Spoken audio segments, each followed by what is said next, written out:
నమస్కారం, Zee TV news కి స్వాగతం. నేను మీ ఉషా. ముందుగా హెడ్లైన్స్. శ్రీవారి సేవలో ముఖ్యమంత్రి చంద్రబాబు.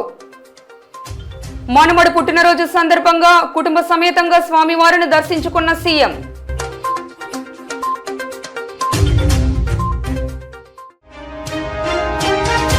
కేబుల్ వైర్ల దొంగలను పట్టుకున్న ఎంవీపీ పోలీసులు. 2,40,000 రూపాయల కాపర్ స్వాధీనం.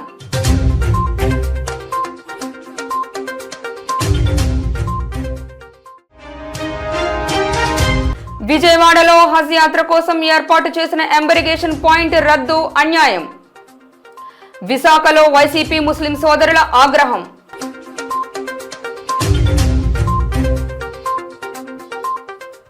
కలియుగ దైవం శ్రీ వెంకటేశ్వర స్వామి వారి ఆలయాల నిర్మాణాల కోసం ట్రస్ట్ ఏర్పాటు చేయనున్నట్టు ముఖ్యమంత్రి చంద్రబాబు నాయుడు వెల్లడించారు. ప్రతి రాజధానిలో స్వామివారి ఆలయ నిర్మాణం కోసం అన్ని రాష్ట్రాల సీఎంలకు లేఖ రాస్తామంటూ శ్రీవారిపై తనకున్న భక్తిని చాటుకున్నారు. ఈ రోజు మనవడు దేవాంశ్ పుట్టినరోజు సందర్భంగా కుటుంబ సభ్యులతో కలిసి శ్రీవారిని ఆయన దర్శించుకున్నారు. అనంతరం భక్తులకు అన్న వితరణ కేంద్రంలో భోజనం వడ్డించారు. ఈ సందర్భంగా చంద్రబాబు మీడియాతో మాధవ సేవ కోసమే ఆలయాల నిర్మాణానికి ట్రస్ట్ ఏర్పాటు చేస్తామన్నారు. ట్రస్ట్కు వచ్చే నిధులు పకడ్బందీగా ఖర్చు చేస్తామని, వెంకటేశ్వర స్వామి ఆస్తులు ఎవరు కబ్జా చేసినా వాటిని తిరిగి దేవుడే చెందేలా చేస్తామని ముఖ్యమంత్రి అన్నారు. ప్రతి పుట్టినరోజు నాడు తిరుమలలో అన్నదానం చేయడం ఆనవాయితీగా పెట్టుకున్నామని, తిరుమలలో అన్నదానాన్ని ఎన్టీఆర్ ప్రారంభించారని గుర్తు చేశారు. తాను ప్రాణదానం కార్యక్రమం ప్రారంభించానన్నారు. మానవ సేవ, మాధవ సేవ రెండూ ఉంటాయని ప్రాణదానం తీసుకొచ్చామన్నారు.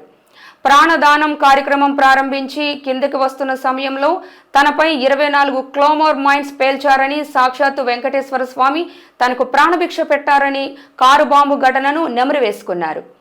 గత 5 ఏళ్లలో తిరుమల పవిత్రత కోసం చాలా పోరాటాలు చేశామని, అందుకే అధికారంలోకి వచ్చాక వెంకటేశ్వర స్వామి దేవాలయం నుంచే ప్రక్షాళన చేపడతామని చెప్పి చేస్తామన్నారు. కొండను ఆనుకొని ఉన్న ముంతాజ్ ఎమర్ దేవాలోక్ హోటల్స్ కు అనుమతులు ఇచ్చి 35.32 ఎకరాలు కేటాయించారని, ఆ కేటాయింపులను రద్దు చేస్తున్నట్టు ప్రకటించారు. అంటే స్త్రీశక్తిగా, భూశక్తిగా నీలాశ్వరుడు లోకానికి ముఖ్య హితాన్ని చేకూరుస్తూ ఉన్నారు. ఏ మూర్తి అన్ని మూర్తులకు మూలమూర్తి అయి వెంకటాచలంలో ఉన్నారో ఆ మూర్తి సందర్శనమైంది. ఏ దేవుడి యొక్క దేహంలో ఈ సమస్త భువనాలు కూడా పుట్టాయో, ఎవరి శరీరంలో ఇవన్నీ లక్ష్య ఇది మాం స్మర లోకనాథ అని చెప్పి స్వామి నీ దాసులకు కడు కూడా ఒక మహత్తరమైనటువంటి అభిప్రేరణాత్మకమైనటువంటి చిత్తవృత్తి. ఎందుకంటూ ఇంతకన్నా దేవుడు ఇంకెవరున్నారండి అని చెప్పారు. కానీ పైగా ఈ యొక్క కొండ ఎటువంటిది? ధర్మక్షేత్రం ఇది. ఈ క్షేత్రం యొక్క పవిత్రత ఇతోధికం అవ్వాలి. మా దేవాంశ్ పుట్టినరోజు కూడా, అందుకనే మేము మా ఇంటి కులదైవం వెంకటేశ్వర స్వామి కంపల్సరీగా ఫ్యామిలీ మెంబర్స్కి రావడం వీలైనంత వరకు. అదే మాదిరిగా ఆయన పుట్టినప్పటి నుంచి కూడా అన్నదానం చేయడం ఒక ఆనవాయితీగా పెట్టుకున్నాం. అన్నదానం అనేది ఎన్టీ రామారావు గారు స్టార్ట్ చేశారు. అక్కడి నుంచి ఇంతవరకు కూడా ఎలాంటి ఇబ్బందులు లేకుండా సవ్యంగా జరుగుతూ ఉంది. ఈరోజు ఆయన ప్రారంభించిన ఈ కార్యక్రమానికి 2,200 కోట్ల రూపాయల కార్పస్ ఉంది. ప్రతి సంవత్సరం ప్రతిరోజు ఎంతోమంది భక్తులు వచ్చి అన్నదానం ట్రస్ట్కి డొనేట్ చేస్తున్నారు. లేకపోతే ఆ రోజుకి వాళ్ళే విరాళాలు ఇచ్చి నిర్వహించే పరిస్థితికి వచ్చారు. ఇది ఒక మహత్తరమైన కార్యక్రమం. ఇది శాశ్వతంగా జరుగుతుంది. ఈ సందర్భంగా మేము అక్కడికి వచ్చినప్పుడు కాంట్రిబ్యూట్ చేయడమే కాకుండా నేరుగా అక్కడ ఎవరైతే భక్తులు ఉన్నారో వాళ్ళకి అన్నం వడ్డించినప్పుడు ఉండే తృప్తి ఎలకట్టలేదు. అందుకనే ఫ్యామిలీ మెంబర్స్ అందరూ కూడా సర్వ్ చేశాం. మేము సర్వ్ చేయడమే కాకుండా భావితరాలకు కూడా గుర్తు చేసుకునే విధంగా సంస్కారాన్ని నేర్పిస్తున్నాం. ఇలాంటి కార్యక్రమాన్ని ప్రతి ఒక్కరికి కూడా విజ్ఞప్తి చేస్తున్నాం. మనం బాగుండడం కాదు, సమాజ హితం కోసం అందరం పనిచేయాల్సిన అవసరం ఉంది. అదే సమయంలో మీరు చూస్తే నేను ప్రాణదాన కార్యక్రమాన్ని ప్రారంభించాను. బ్రహ్మోత్సవానికి వస్తూ తిరుపతిలో సిమ్స్ హాస్పిటల్లో ప్రాణదాన కార్యక్రమానికి ప్రారంభించాం. ఆ రోజు ఒకటే ఆలోచించాం, వెనుకబడిన ప్రాంతం రాయలసీమ, ఇక్కడ హాస్పిటల్ కూడా సరిగా లేవు. అందుకనే సిమ్స్ను ఆధారంగా చేసుకొని రోయా కానీ, బర్డ్స్ కానీ, సిమ్స్ కానీ, మిగిలిన అన్ని హాస్పిటల్స్ అన్నీ కూడా, చిల్డ్రన్ హాస్పిటల్ కానీ ఇవన్నీ కూడా ఇచ్చేసి ఈ ప్రాణదానంతో అక్కడ ఉండే భక్తులకు ట్రీట్ చేయడం, ఈ ప్రాంత వాసులకు ట్రీట్ చేయడమే కాకుండా ఇంకా ఎవరైనా డాక్టర్లు ప్రపంచం నుంచి ఎక్కడికి వచ్చినా వెంకటేశ్వర స్వామి దర్శనానికి ఆశీస్సులు తీసుకునే మునుపు ప్రజలకు సేవ చేసి 3-4 రోజులు ఉండి తర్వాత వచ్చి దేవుని ఆశీస్సులు తీసుకెళ్తే మానవ సేవ, మాధవ సేవ రెండూ ఉంటాయనే ఉద్దేశంతోనే ఆ కార్యక్రమాన్ని పెట్టాం. దాన్ని కూడా లాజికల్గా తీసుకెళ్లాల్సిన అవసరం ఉంది. ఈరోజు ఈ యొక్క 7 కొండలు, ఇది వెంకటేశ్వర స్వామి సొంతం. ఈ 7 కొండల్లో ఎలాంటి అపవిత్రమైన కార్యక్రమాలు కానీ, లేకపోతే ఈ 7 కొండల్ని కమర్షియలైజ్ చేయడం కానీ ఎక్కడా జరగకూడదు. క్రికెట్ స్టేడియంకు వైఎస్ఆర్ పేరు తీశారని గుండెలు బాదుకుంటున్న వైసీపీ పెద్ద మనుషులు సాక్షి టీవీ లోగోలో వైఎస్ఆర్ ఫోటో తీసేసినప్పుడు ఎందుకు మాట్లాడలేదని ప్రశ్నించారు జనసేన నేత కార్పొరేటర్ పీతల మూర్తి యాదవ్. స్థానిక పౌర గ్రంథాలయంలో ఏర్పాటు చేసిన విలేకరుల సమావేశంలో ఆయన మాట్లాడారు. వైఎస్ఆర్ పేరుతో ఉండే పథకాలు జగన్ పేరు పెట్టినప్పుడు ఎందుకు హడావుడి చేయలేదని, విశాఖలో ఇంటర్నేషనల్ క్రికెట్ స్టేడియంకు వైఎస్ఆర్ పేరును తీసేశారన్న దానికి ఆధారం ఏమిటో వైసీపీ నేతలు చూపించాలని అన్నారు. ఎక్కడైతే నిరసన వ్యక్తం చేశారో అక్కడే వైఎస్ఆర్ విగ్రహం ఉందని, పేరు కూడా ఉందని తెలిపారు. ఈ నెలలో జరగనున్న ఐపీఎల్ మ్యాచ్ టికెట్స్ పై కూడా వైఎస్ఆర్ పేరు ఉందన్న విషయాన్ని వైసీపీ నేతలు గుర్తెరగాలని కోరారు. గుడివాడ అమర్నాథ్ రెడ్నం ప్రభుత్వం కంటి ఆసుపత్రికి వెళ్లి కంటి పరీక్షలు చేయించుకొని ఒళ్ళు దగ్గర పెట్టుకొని మాట్లాడాలని హితవు పలికారు. పిఎం పాలెం క్రికెట్ స్టేడియంకి, ఇంటర్నేషనల్ క్రికెట్ స్టేడియంకి తీసేశారు అనడానికి మీ దగ్గర ఉన్న ఆధారం ఏంటని అడుగుతా ఉన్నాం. అసలు వైఎస్ఆర్ గురించి మాట్లాడేటువంటి, వైఎస్ఆర్ పేరు గురించి మాట్లాడేటువంటి నైతిక హక్కు వైఎస్ఆర్ కాంగ్రెస్ పార్టీ నేతలకి, ముఖ్యంగా అమర్ ఏదైతే నిన్న కార్యక్రమం చేసి పెద్ద ఎత్తున హడావిడి చేశాడో అమర్కే అడుగుతూ ఉన్నాం. జగన్మోహన్ రెడ్డి ప్రభుత్వం వచ్చిన వెనువెంటనే ఏడాది కాలంలోనే జగన్ ప్రభుత్వం రాగానే ఏదైతే రాజశేఖర రెడ్డి ఫోటో పెట్టుకొని, రాజశేఖర రెడ్డి మరణాన్ని అడ్డం పెట్టుకొని గద్దెనెక్కినటువంటి జగన్మోహన్ రెడ్డి, జగన్ ప్రభుత్వం రాగానే సాక్షి టీవీలో ఉన్నటువంటి, సాక్షి టీవీ లోగో దగ్గర ఉన్నటువంటి వైఎస్ఆర్ ఫోటో తొలగించినప్పుడు ఈ వైసీపీ నేతలు ఎందుకు గుండెలు బాదుకోలేదు? ఎందుకు ధర్నాలు చేయలేదు జగన్మోహన్ రెడ్డి మీద? సాక్షాత్తు సాక్షి టీవీలోనే వైఎస్ఆర్ ఫోటోని పూలవర్షం కురిపించేటువంటి ఆ వైఎస్ఆర్ లోగోని శాశ్వతంగా తీసేసేటప్పుడు ఈ అమర్ ఏం చేశాడని అడుగుతా ఉన్నాను నేను. కేంద్ర ప్రభుత్వం ప్రవేశపెట్టిన వక్ఫ్ బోర్డు బిల్లు సవరణను వ్యతిరేకిస్తూ యునైటెడ్ ముస్లిం ఫ్రంట్ ఆధ్వర్యంలో జీవీఎంసీ గాంధీ విగ్రహం ఎదుట ఈ రోజు శాంతియుత నిరసన నిర్వహించబడింది. ముస్లింలపై కేంద్ర ప్రభుత్వం తీరును ఖండిస్తున్నామంటూ నిరసనకారులు నినాదాలు చేశారు. ముస్లింలకు వ్యతిరేకంగా పార్లమెంట్లో ఒక్కో బిల్లును ప్రవేశపెడుతున్నారని వక్తలు ఆవేదన వ్యక్తం చేస్తూ ప్రసంగించారు. కబ్జాకి గురైన వక్ఫ్ ఆస్తులను ప్రభుత్వం స్వాధీనపరచుకోవాలని డిమాండ్ చేశారు. నిరసనను ఉద్దేశించి ముస్లిం నాయకులు అడ్వకేట్ ఐఎం అహ్మద్ మాట్లాడుతూ వక్ఫ్ భూములంటే ప్రభుత్వ ప్రైవేట్ భూములు కాదని, ముస్లిం పెద్దలు మత సంక్షేమానికి దాచిపెట్టిన భూమని అన్నారు.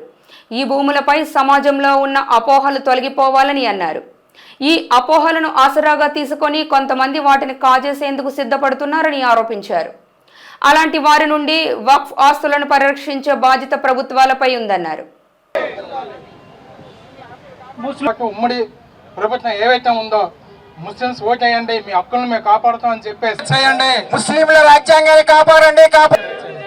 రాష్ట్ర ప్రభుత్వము సంకీర్ణ ఈ వక్ఫ్ బోర్డు అనేది ముఖ్యంగా ఇప్పుడు భారతదేశంలో చూసుకుంటే కనుక దాదాపు అన్అఫీషియల్గా 25 కోట్ల మంది వరకు ముస్లింలు ఉన్నారు. ఆంధ్రప్రదేశ్ వరకు చూసుకుంటే కనుక ఇక్కడ దగ్గర 70 నుండి 80-90 లక్షల వరకు అన్అఫీషియల్గా ముస్లిమ్స్ ఉన్నారు. అంటే ఒక మైనారిటీలో మెజారిటీ, ఒక పెద్ద సమూహం ఈ యొక్క కమ్యూనిటీ ఉంది.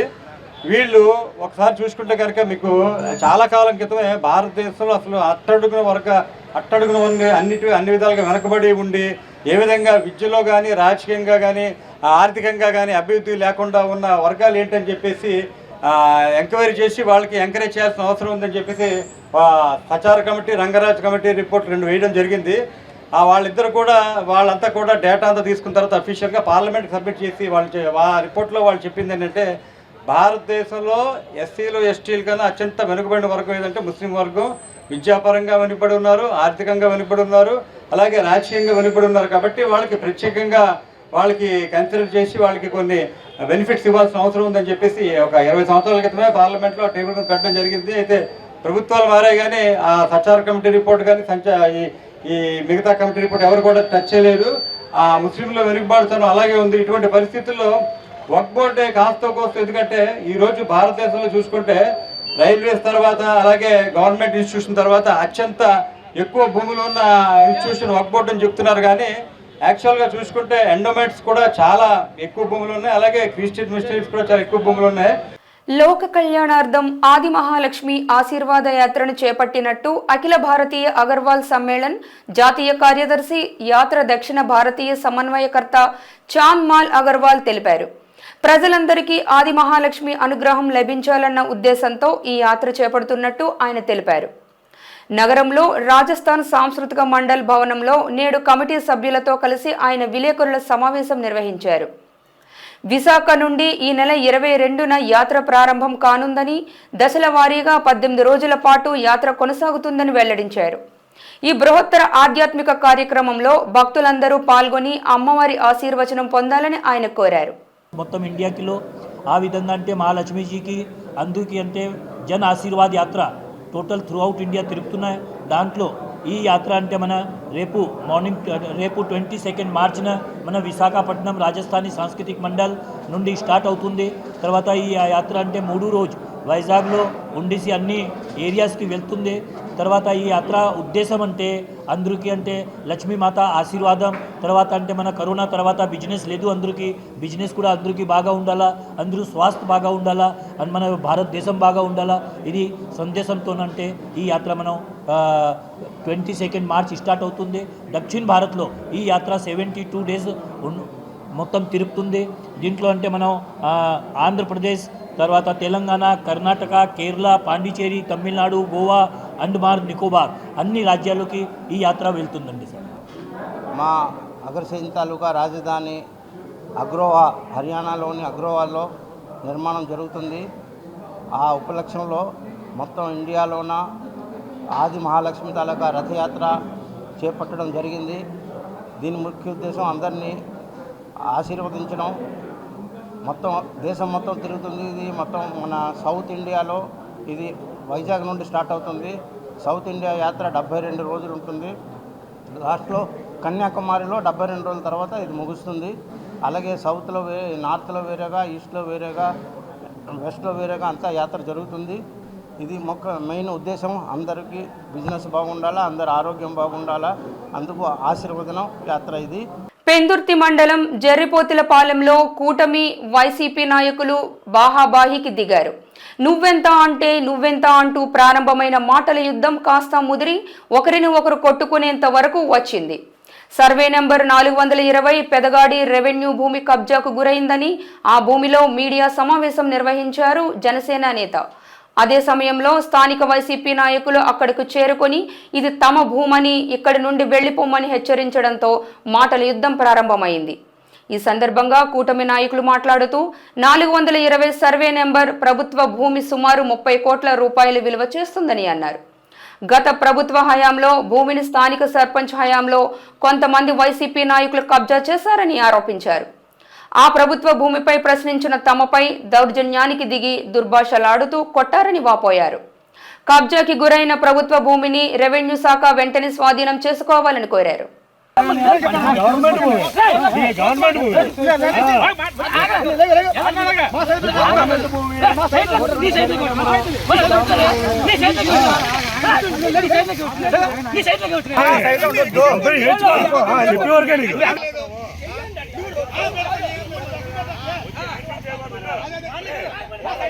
ఈ చెరువు నెంబర్ పోయిన ఎక్స్ సర్పంచ్ కోన శ్రీనివాసరావు కబ్జా చేశారు.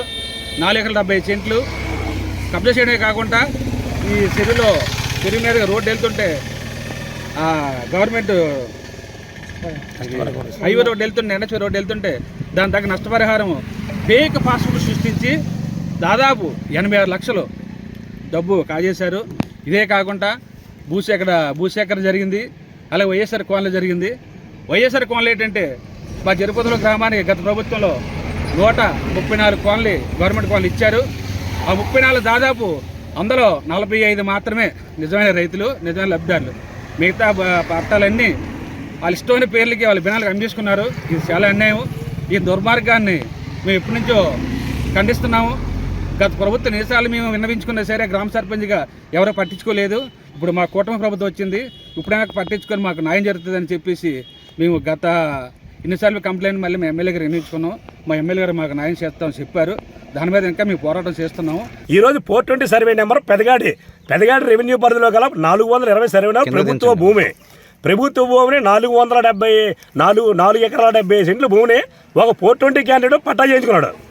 దాని మీద నేషనల్ హైవే 986 కోట్లతో national highway Sagarmala road sanction అయింది. సబ్బవరం టు శీలానగరం. ఆ రోడ్డుకు కూడా 96 లక్షలు నష్టపరిహారం కూడా తీసుకున్నాడు 420 క్యాండిడేట్. అదేవిధంగా జగనన్న కాలనీలో బినామీ లావా 130 ఇల్లులు శాంక్షన్ అయితే 90 ఇల్లులు రిజెక్ట్ అయ్యి స్థానిక ఎంఆర్ఓ గారు వీళ్ళందరూ ఇన్స్పెక్షన్ చేశారు. అది అఫీషియల్గా కూడా వస్తుంది. 90 ఇల్లులు రిజెక్ట్ వచ్చింది అన్అఫీషియల్ లిస్టు. ఎలాగనుకున్నారు? ఒక ఇంట్లో నేనే మోతుబారి నా ఇంటేజ్ మరి నేను అనుకుంటే నాకు 3 అంతస్తుల బిల్డింగ్ ఉంటుంది. నా పిల్లానికి పెట్ట, నా తమ్ముడికి పెట్ట, నా బామ్మర్ది పెట్ట, ఇలాగెంత ఘోరంగా ఊరంతా అంతా బినామీ లావా. ఈవేళ సుమారు గవరజగ్గీపాలెం నుంచి సింతగట్ల వరకు సుమారు 200 కోట్ల రూపాయలు భూములు కబ్జాయి. ఈవేళ తక్షణమే ఉమ్మడి ప్రభుత్వం స్పందించి నారా చంద్రబాబు నాయుడు గారు మరియు పవన్ కళ్యాణ్ గారు అన్నీ స్పందించి తక్షణమే చర్యలు తీసుకొని వీళ్ళందరి మీద చర్యలు తీసుకోవాలా. ఈరోజు ఎన్ని ఇబ్బందులు కూర్చోబెట్టారంటే అన్ని ఇబ్బందులు కూర్చోబెట్టారు. సర్పంచ్ని జైలుకి పంపించారు. నన్నేమో వచ్చే బుర్ర ఎడగొట్టించారు. నాకు చాలా ఇబ్బందులు కూర్చారు. నా కారు అద్దాలు పాల్గొట్టించారు. నేను లాస్ట్ 5 ఏళ్ళు మాకు నరకం చూపించారు. ఈరోజు కూడా మేము అధికారులు ఉండి ఉమ్మడి ప్రభుత్వంలో కూటమి ప్రభుత్వం అధికారులు ఉన్నా సరే కూటమి నాయకుల మీద దౌర్జన్యం చేస్తారంటే ఎంత తెగించారు చూడండి వైసీపీ గుండాలు. ఆ గుండాలకి ఎప్పటికైనా ప్రభుత్వం కళ్ళు తెరిచి ఆ గుండాల మీద రౌడీ యాక్ట్ పెట్టి రౌడీ షీటర్ లోపం చేసి చెయ్యాలని నేను ముఖ్యంగా విన్నవించుకున్నాను. ఈ నెల 13న బిఎస్ఎన్ఎల్ సంస్థలో ఇంజనీర్గా విధులు నిర్వహిస్తున్న మురళి అనే వ్యక్తి ఇచ్చిన ఫిర్యాదు మేరకు రంగంలోకి దిగిన ఎంవీపీ పోలీసులు ఆ కేసును ఛేదించి నిందితులను కటకటాల వెనక్కి నెట్టారు. కేసుకు సంబంధించిన వివరాలను సిఐ చక్రధర్ రావు మీడియాకు వివరించారు. ఈ నెల 6న బిఎస్ఎన్ఎల్ వినియోగదారులు సిగ్నల్ సరిగా రాలేదని సంస్థకు ఫిర్యాదు చేయడంతో అప్రమత్తమైన బిఎస్ఎన్ఎల్ సిబ్బంది అందుకు కారణాన్ని వెతుకుతున్న సమయంలో ఎంవీపీ డబుల్ రోడ్ సమీపంలో వైర్లు ముక్కలుగా కత్తిరించబడి అందలి కాపర్ వైర్లు దొంగలించబడ్డాయని గుర్తించి తమకు ఫిర్యాదు చేయడంతో గాలింపు ప్రారంభించామని తెలిపారు. ఆ ప్రాంతంలో ఉన్న సీసీటీవీ ఫుటేజీని పరిశీలించగా దొంగతనానికి పాల్పడ్డ గుర్తు తెలియని వ్యక్తులను కేఆర్ఎం కాలనీ ప్రాంతానికి చెందిన 8 మందిగా గుర్తించి అరెస్టు చేశామన్నారు. వారి వద్ద నుంచి 2,40,000 రూపాయల విలువ గల 300 కేజీలు బరువున్న కాపర్ కేబుల్స్ ని స్వాధీనం చేసుకున్నట్టు తెలియజేశారు.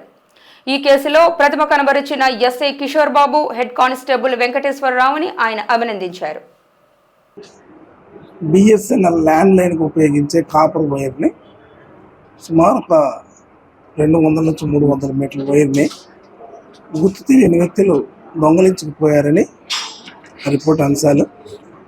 దానిపై మనం దర్యాప్తు చేసి 8 మందిని అదుపులోకి తీసుకోవడం జరిగింది. వీరి దగ్గర నుంచి 300 మీటర్ల కాపర్ వైరు,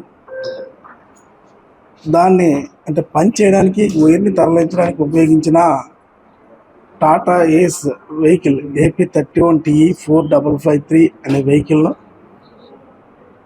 వీరి స్వాధీనంలోంచి 2,40,000 రూపాయల క్యాష్ను స్వాధీనం చేసుకొని 8 మందిని అరెస్ట్ చేయడం జరిగింది. ఇందులో A1 పేరు ఏంటంటే ఆసనాల పెట్టాడు.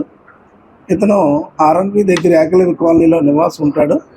ఇతనికి పెందుర్తి దగ్గరలో స్క్రాప్ షాప్ ఉంది. ఈయన ఆధ్వర్యంలో భక్తుల శ్రీను, గుంజా గోవర్ధన్, భక్తుల ఏడుకొండలు, భక్తుల రాజు, చేకూరు దుర్గాప్రసాద్, దేవాల రాజేష్, భక్తుల ప్రసాద్, వీళ్ళందరూ కూడా అన్ని రిమైనింగ్ పర్సన్స్ అందరూ ఏలూరుకి చెందిన వారు. వీళ్ళందరూ ఒక వ్యక్తి మాత్రం నల్గొండ డిస్ట్రిక్ట్. వీళ్ళందరూ రిలేటివ్స్, ఒకే ఫ్యామిలీ. వీళ్ళు వృత్తి ఏంటంటే ఈ బిఎస్ఎన్ఎల్ కానీ ఎలక్ట్రికల్ డిపార్ట్మెంట్స్ కానీ బోతులు తవ్వి వైర్లు వేయడం వీళ్ళ వృత్తి. అదే వృత్తిలో భాగంగా కొంతకాలం క్రితం మన ఏరియాలో వీళ్ళే ఈ వైర్స్ వేశారు. దాన్ని అదునుగా తీసుకుని బిఎస్ఎన్ఎల్ ల్యాండ్ లైన్స్ కూడా పెద్దగా ఉపయోగంలో లేనందున కంప్లైంట్స్ రావాలనే ఉద్దేశంతో వీళ్ళు ఇక్కడ డిక్ చేసి వైర్ని తస్కరించడం జరిగింది. దీని మీద కేసు రిజిస్టర్ చేయడం జరిగింది. Crime number 116/2025 under section 303 class 2 దొంగతనం, సెక్షన్ 3 ఆఫ్ PDPP యాక్ట్ అంటే గవర్నమెంట్ ఆస్తి దోపిడీ చేసిన కేసు కూడా నమోదు చేయడం జరిగిందండి. విజయవాడ ఏ కన్వెన్షన్లో ఎమ్మెల్యేలు, ఎమ్మెల్సీల సాంస్కృతిక కార్యక్రమాలకు హాజరైన ముఖ్యమంత్రి నారా చంద్రబాబు నాయుడు, ఉప ముఖ్యమంత్రి పవన్ కళ్యాణ్లు నాయకులు చేసిన స్క్రిప్టులు చూసి ఎగబడి నవ్వుకున్నారు. క్రీడలు, సాంస్కృతిక కార్యక్రమాల్లో ప్రతిభ కనబరిచిన సభ్యులకు అవార్డుల ప్రదానంలో వారిరువురు కార్యక్రమంపై ప్రశంసల వర్షం కురిపించారు. పొద్దున్నే శ్మశానం పెట్టాయా? తప్ప సార్, ప్రజల కోరిక. ఏదో బిల్డింగ్ లోపలికి ఇట్టాడి పెట్టాయి వెంకటేశ్వర. ఆనందం అండి. అసలు ఆ పర్సనాలిటీ రావటం మాకు సంతోషం అన్నగారు. చాలా సంతోషం. కాఫీ కాఫీ ఎమ్మెల్యే గారు నాకు ఏం మర్యాదలు వద్దన్న గారు.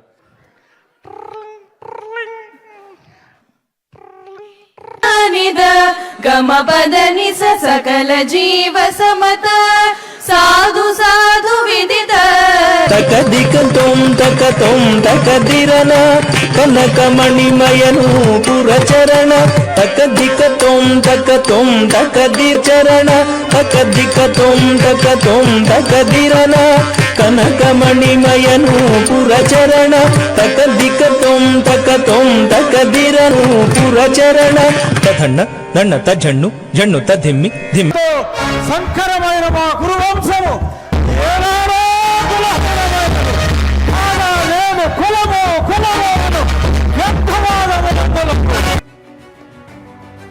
Mixed doubles runners Akhila Priya Reddy గారిట్లో వినర్ Shri Nadendla Manohar గారి టీం అందుకుంటున్నారు.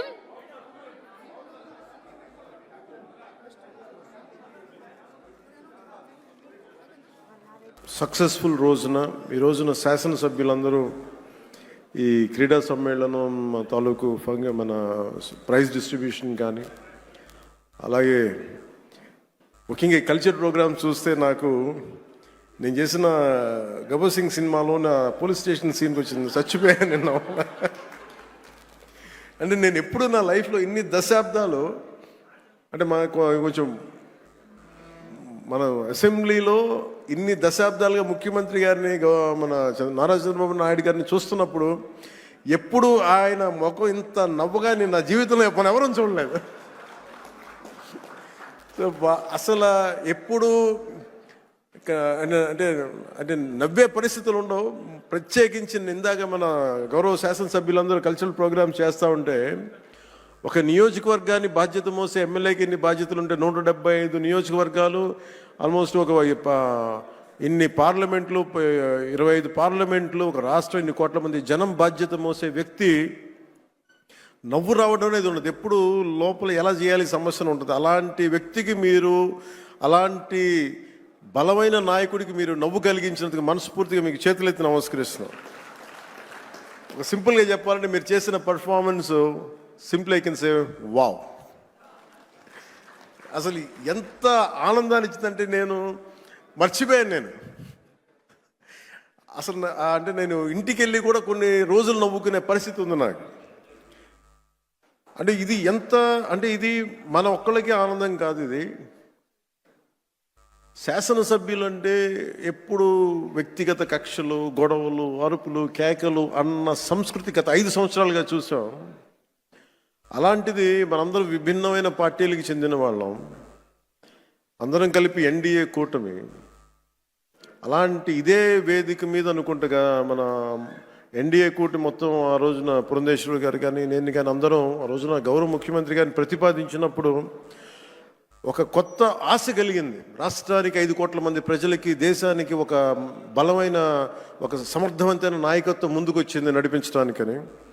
ఈ రోజున సమర్థవంతమైన నాయకత్వమే కాదు, ఆనందాన్ని పంచే నాయకత్వం కూడా శ్రీ నారా చంద్రబాబు నాయుడు గారిలో చూసాం. అసలు ఇలాంటి వేడుకని ముందుకు తీసుకెళ్లిన వ్యక్తి సహజంగానే ఆయనలో ఉండే ఒక గ్రేట్ హ్యూమర్ ఉంటుంది, హాస్యశీలి.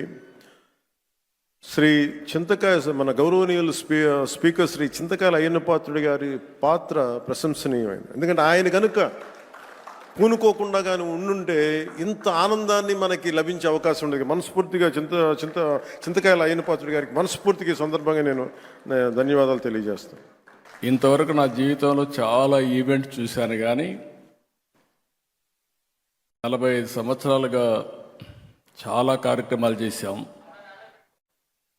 మన నాయకుడు ఎన్టీ రామారావు గారు ఉన్నప్పుడు చేశాం, అంత మునుపు చేశాం, నేను ముఖ్యమంత్రిగా చేశాను. ఈరోజు మీ టాలెంట్ చూసిన తర్వాత ఎక్స్ట్రాడినరీ పర్ఫార్మెన్స్ నా జీవితంలో ఎప్పుడూ చూడలేదు. మీకు ఇన్ని టాలెంట్స్ నాకే అర్థం కాలేదు, మైండ్ బాగ్లింగ్. పవన్ కళ్యాణ్ గారు కూడా ఆయన సినిమాలు ఎంటర్టైన్మెంట్, కానీ ఆయన సినిమాల్లో కూడా ఆయన ఇంత ఎంటర్టైన్మెంట్ వచ్చి ఉండదు. ఈరోజు అదుర్స్ మామూలు కాదు. అది చూసినప్పుడు ఎమ్మెల్యే ఎట్లా యాక్ట్ చేయాలనో పర్ఫెక్ట్గా సూట్ అయ్యాడు ఆంజనేయులు గారు. సరే, మా విష్ణుకుమార్ రాజు గారు యాజ్ యూజువల్ మీరు ఎప్పుడు ప్రమోట్ చేస్తారో నాకు తెలియదు. 4 పిల్లలు,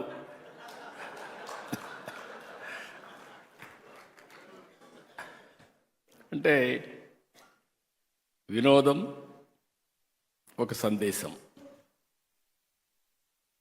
ఒక సీరియస్ విషయం ఇది.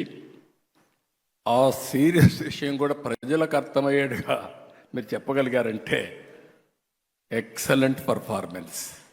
ప్రజల్లో చైతన్యంతో పాటు ప్రభుత్వ విధి విధానాల్లో ప్రజా వ్యతిరేక విధానాలపై తాము చేస్తున్న పోరాటం తప్పకుండా విజయం సాధిస్తుందని సంఘమిత్ర సూరిబాబు అన్నారు.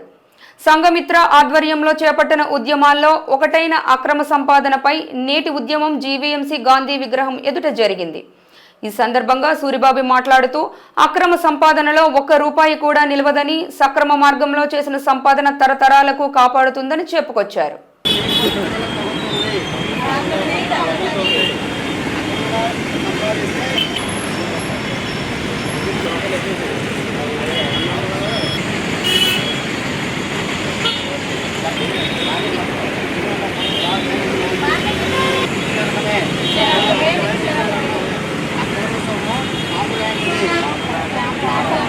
నా పేరు సంఘమిత్ర సూర్యబాబు. మన దేశ భవిష్యత్తు కోసము, రాబోయే తరాల వారి మంచి భవిష్యత్తు కోసము 11 రకాల ఉద్యమాలు మొదలుపెట్టాము. అందులో భాగంగా ఇది 6వది. ఈ 6వది ఏంటంటే అక్రమ సంపాదన గురించి. అంటే అక్రమంగా సంపాదించిన ఆస్తి ఎప్పటికీ వారికి కుటుంబానికి మంచి జరగదు. అక్రమంగా సంపాదించిన డబ్బులతోటి వాళ్ళ పిల్లలు పెంచితే వాళ్ళు బుద్ధిమంతులు ఎవరండి? అది ఎప్పటికీ అది చెడు డబ్బుల కిందే లెక్క వస్తుంది. ధర్మంగా సంపాదించింది అయితే వారికి, వారి కుటుంబానికి, ఆరోగ్యానికి, వారి పరువు ప్రతిష్టలకి అన్నిటికీ అది ఉపయోగపడుతుంది, ధర్మంగా ఉన్నది. కానీ అక్రమంగా సంపాదించిన ఆస్తితోటి వాళ్ళకి ఏమంచి ఎవరైతే సంపాదించారో వాళ్ళకి పాపం తగులుతుంది. అదే సంపాదించిన డబ్బులు వాళ్ళ కుటుంబం అనిపిస్తే వాళ్ళ ఉపయోగం ఉంటుందేమో, కానీ పాపం అయితే మాత్రం సంపాదించిన వాళ్ళకి. ఇకనైనా డబ్బులు అక్రమంగా సంపాదించిన వాళ్ళు ఎవరైనా తెలుసుకోండి. అది ఆ సంపాదించిన డబ్బులు మీ కుటుంబానికి ఎప్పటికీ మేలు జరగదు. అది ఎందుకంటే పరాయి సొమ్ము ఒక పాము లాంటిది, అది ఎప్పుడు బుసలు కొడుతూ కాటేస్తూనే ఉంటుంది. అలాగే పరాయి సొమ్ము మీకు ఎప్పుడు ఉండదు మీ దగ్గర, జబ్బుల రూపంలో కానీ, లేదు రోగాల రూపంలో కానీ, లేదంటే దొంగల రూపంలో కానీ ఏదో విధంగా వెళ్ళిపోతుంది అది.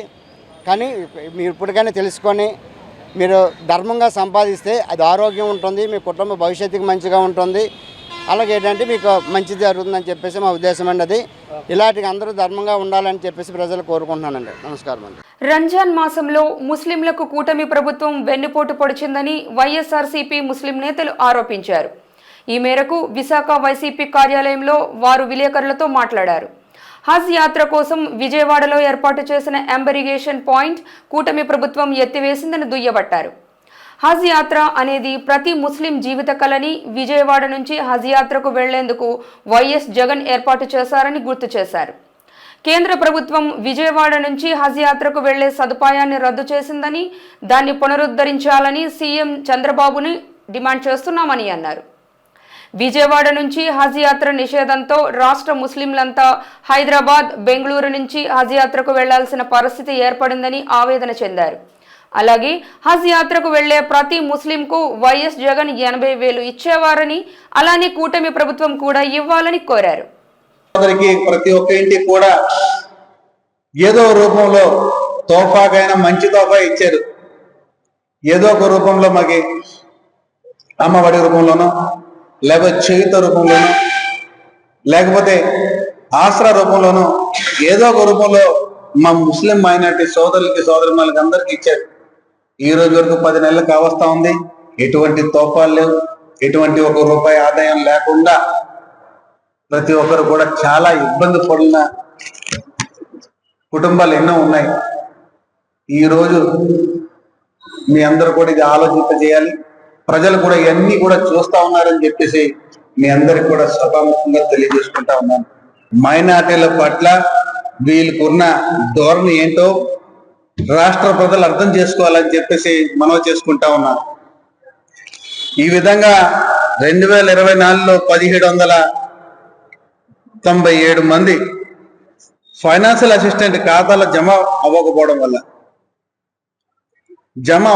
వల్ల ఈరోజు హైదరాబాద్ మరియు బెంగళూరులో వాళ్ళు ఎంబార్కేషన్ పాయింట్ ఎంచుకొని పెట్టవలసి వచ్చింది.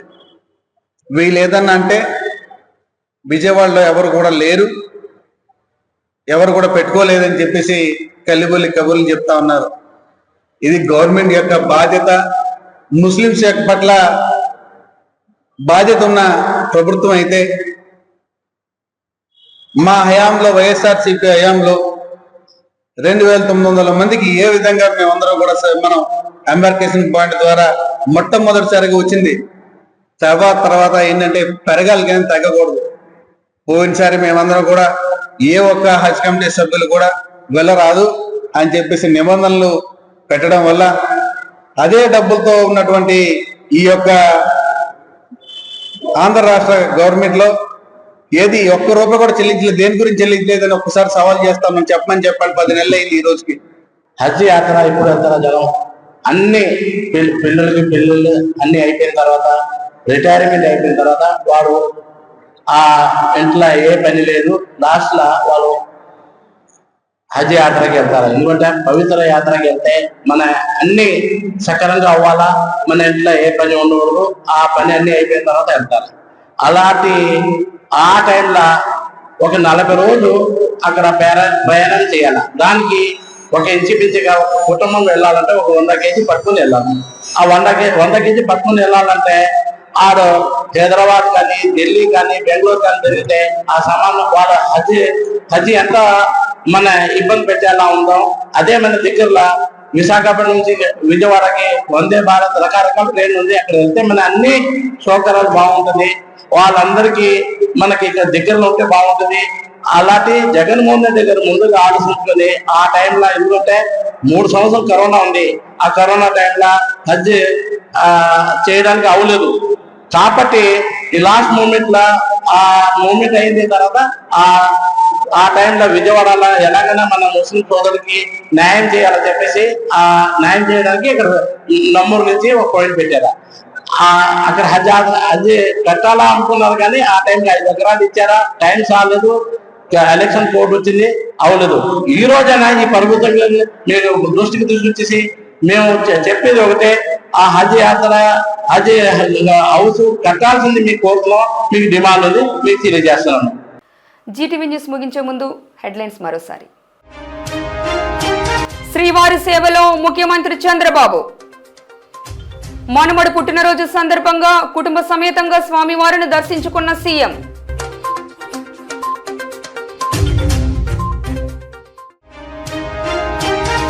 కేబుల్ వైర్ల దొంగలను పట్టుకున్న ఎంవీపీ పోలీసులు.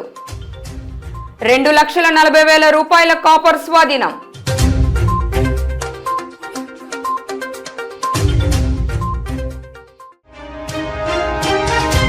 విజయవాడలో హజ్ యాత్ర కోసం ఏర్పాటు చేసిన ఎంబరిగేషన్ పాయింట్ రద్దు అన్యాయం.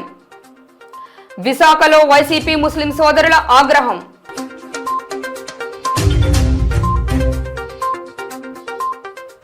ఇవి ఇవాటి జీటీవీ న్యూస్ ముఖ్యాంశాలు. మరిన్ని అప్డేట్స్తో మరొక బులెటిన్లో మళ్ళీ కలుద్దాం. చూస్తూనే ఉండండి జీటీవీ న్యూస్. నమస్కారం.